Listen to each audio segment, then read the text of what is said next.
Hello, church family. Pastor Tyler here. I've got a few words of updates, a few details of communication that I need to give you. But maybe the best way to do that is to take you back a few weeks. March the 1st, March the 8th, I preached two sermons, one in which I titled, Don't Play the Hypocrite, and the other, Don't Ride the Fence. I want to remind you of those sermons, and more specifically, remind you of a couple of statements I made in those sermons. Listen to these.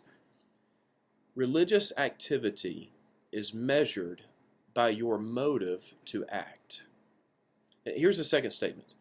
Religious activity cannot replace true authenticity.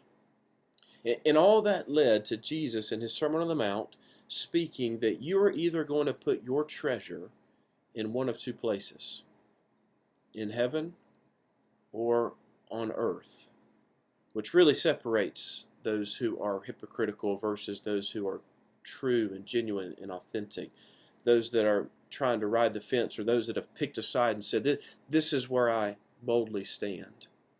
Well, I want to take you back to those two sermons and a few of those statements, because I know that we're supposed to take sermons and apply them to our lives.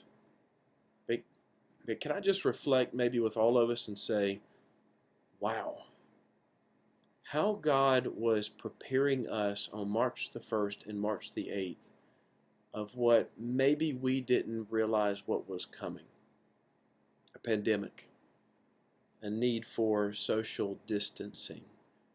Churches like Raleigh Road Baptist having to rethink their manner of ministries. How are we going to do and what are we going to do? Well, church, I come to you today with some great news. You see, throughout church history, the church has never been limited to a facility. Actually, what I find in church history is that when the church seems to have some of its most fruitful days, some of its days where you could say it's at its healthiest, is when ministry and when the people has to be done in ways that may not be considered the norm or the ordinary. And Raleigh Road, what I can safely say in the midst of everything that's going on right now, the mission of the church still continues.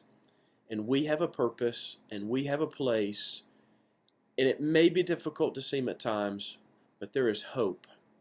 And there is always the good news of the gospel of Jesus Christ that keeps our faith in line no matter what our daily journeys bring us. Well, I say all that to tell you that even though we are doing things a little differently, we have a plan, an action plan. What Raleigh Road is about to do over the next few weeks and what ministry is going to look like for us at Raleigh Road. What that plan does constitute. And here's some details that you need to know. Our church facilities are being closed down for the next 2 weeks. Our elders met this past Monday night. We're going to meet again in 2 weeks, and we're going to really do a lot more digging and researching into what we know then versus what we know now. But what we know now has led us to make the decision. Our church facilities, all on-campus gatherings, all ministry events, they're going to be closed down. We're not going to meet for Sunday mornings. We're not going to meet for Wednesday nights. Based on the recommendations that we have from the CDC and the mandates coming down from our governing authorities, we believe that this is the best decision for our church congregation right now. So here's what you need to know about what is coming based on that decision. We do have a plan, and here is our plan. You'll begin receiving today regular communication from the church office. It's going to be coming in the form of email and social media posts and videos. You're going to be resourced. You're going to be resourced with books to read.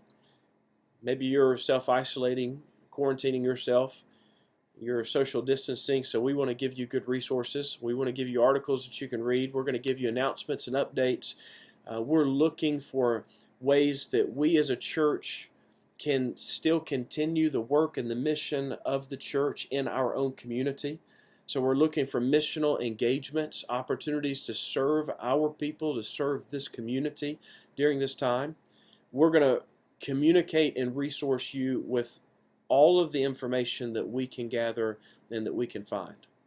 And also, beginning this Sunday, we'll be sending out more communication over the weekend, and I will be posting a sermon for you to gather on Sunday morning, either with your family, maybe with a very small group, and for you to engage the Bible, at least our congregation to engage the Bible, as closely to a gathering as we can.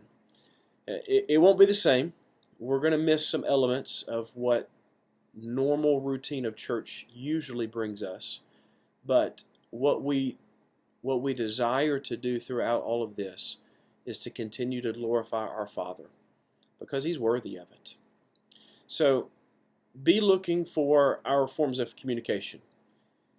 Be intentional. If you know of or aware of any ministry needs that are out there, communicate with us at the church office. Communicate with your deacon. Communicate with your life group. If you're aware of an opportunity for the church to serve, let us know. We want to be plugged into our community. We want to serve those who need to be served. And most importantly, please remember, we are still the church.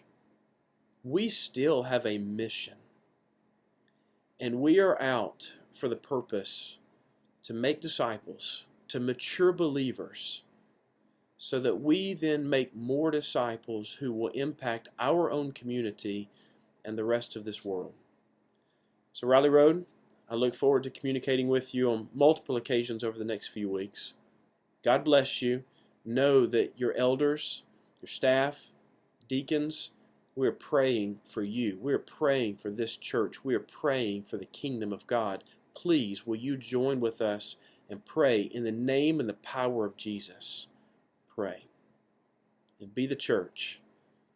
Until next time, God bless. Talk with you soon.